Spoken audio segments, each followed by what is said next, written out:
Hi greedy 3Ders. If you've been 3D printing for a while, you've probably had a print come out looking just awful, only to discover later that damp filament was the actual problem. Sometimes it's obvious. You hear popping from the nozzle, see excessive stringing, or notice that surface finish just isn't right. And other times it's more subtle. The print quality maybe slowly gets worse and you end up chasing printer settings when actually the filament has simply absorbed too much moisture.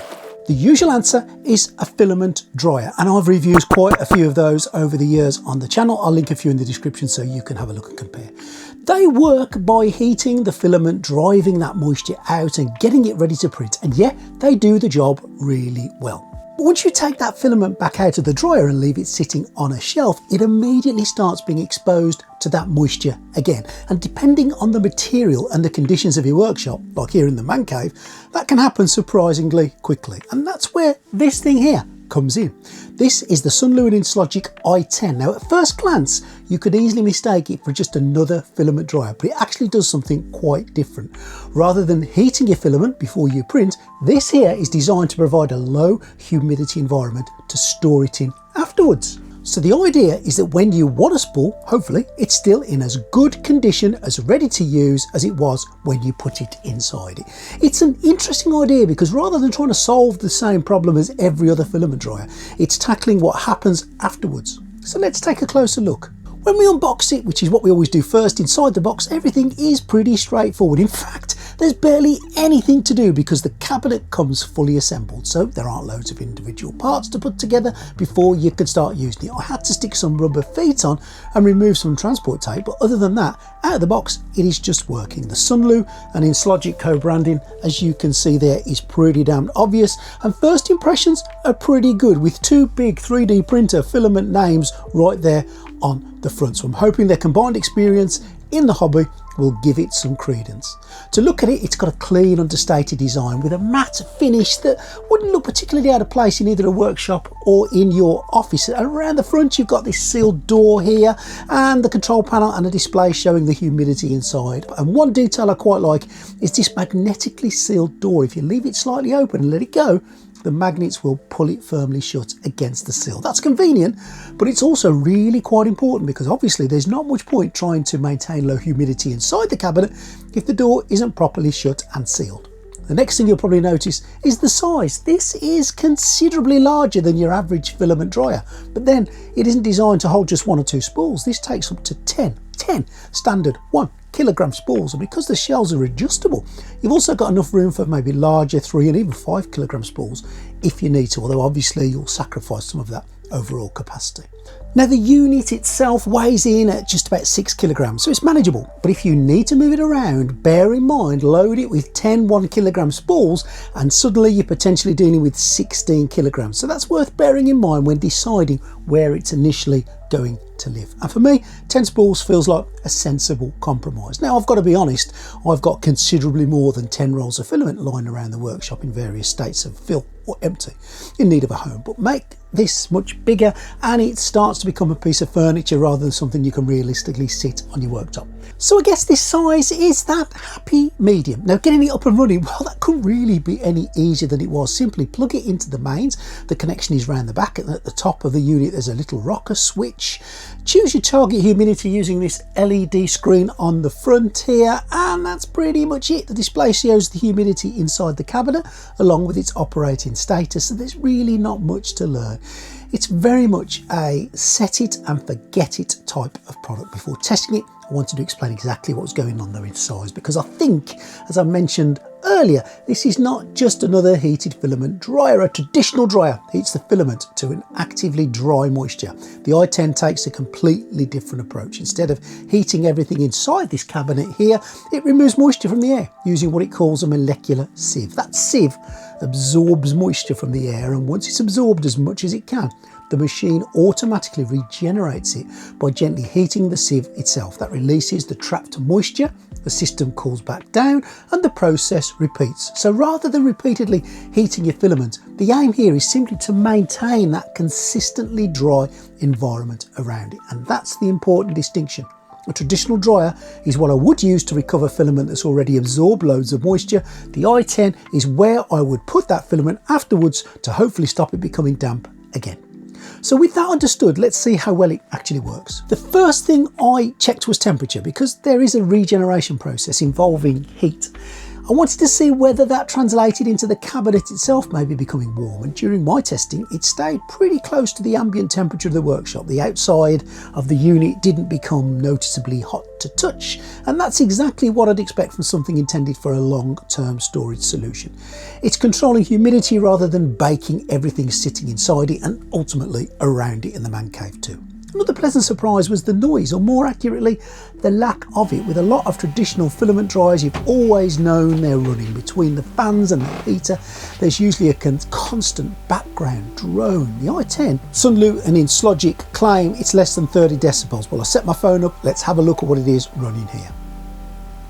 I describe it, to be honest, as a little more than a gentle hum in the background. I'd be quite happy to leave it running all day without giving it a second thought. And if your printers live in a home office where you spend a lot of time, that's actually quite important. And when it comes to power consumption, this is another area where the approach potentially makes sense. A heated filament dryer has to keep warming the chamber, whereas this is primarily maintaining the humidity.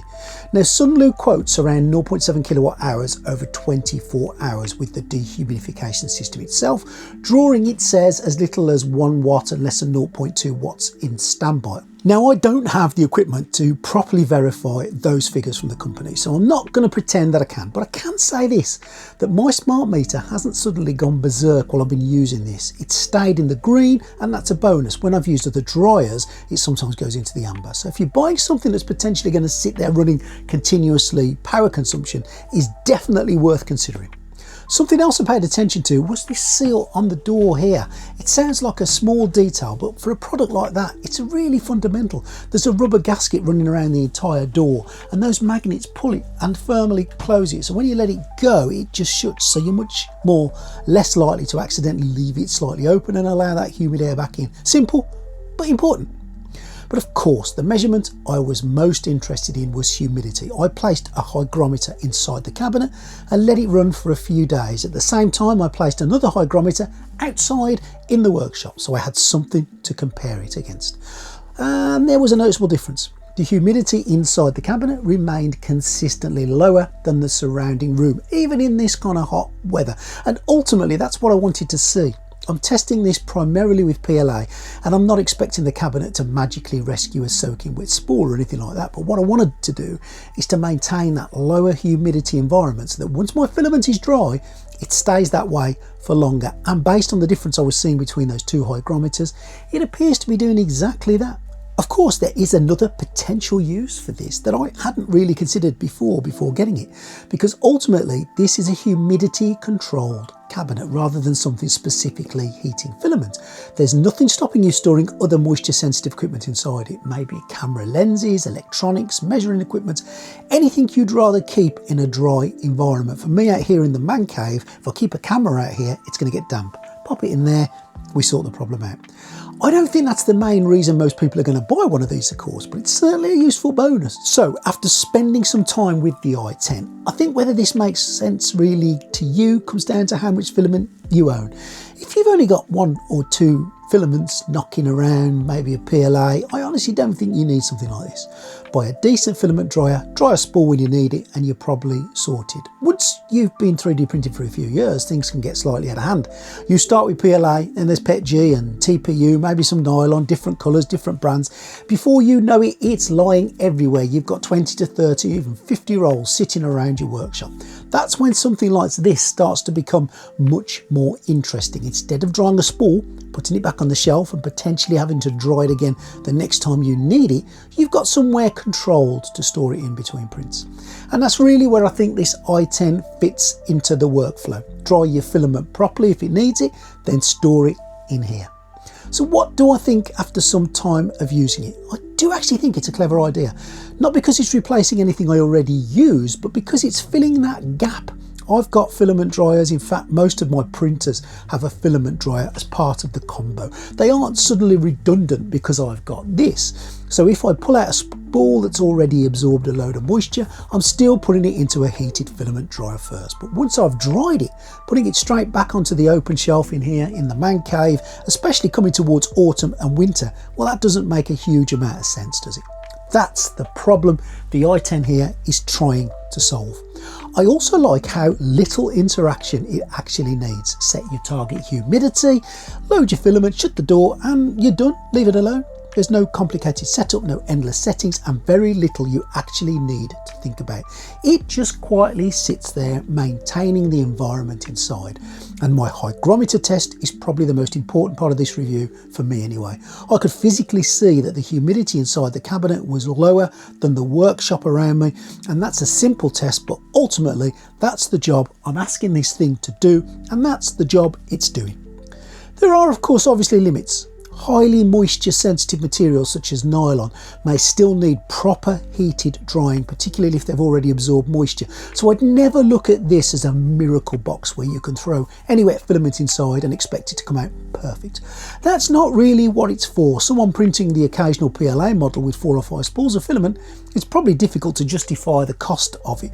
But to someone like me with shelves full of filament accumulated over years of printing, I can genuinely see it becomes part of my normal workflow. And probably the best way I could sum it up is this: a filament dryer gets my filament dry. The i10 gives me somewhere to store it afterwards, and that doesn't undo all the drying work that I've done. And if that means I don't have to keep drying the same spool over and over again, then I can definitely see the appeal. So that pretty much brings me to the end of this one. Just one thing to mention is the cost. It's around about $200. I'll put all the details down below. That may change because it's not actually out to buy when I make this video. But a big thank you to Sunlu and Inslogic for sending the i10 over to me to test and allow me to put it through its paces with zero agenda. As always, a massive thank you to everyone who's subscribed to the channel, and an extra special thank you to my Patreon supporters. Your support really does help me keep making these videos, and it's very much appreciated. If you've got any questions about the i10, or if there's anything you think I've missed that you'd like to know, drop it down in the comments and I'll do my very best to answer them. If you've enjoyed the video, give it a like, subscribe if you haven't already, and as always, thank you so much for watching. Thank you again to Inslogic and Sunlu for sending this me, and I'll see you in the next one.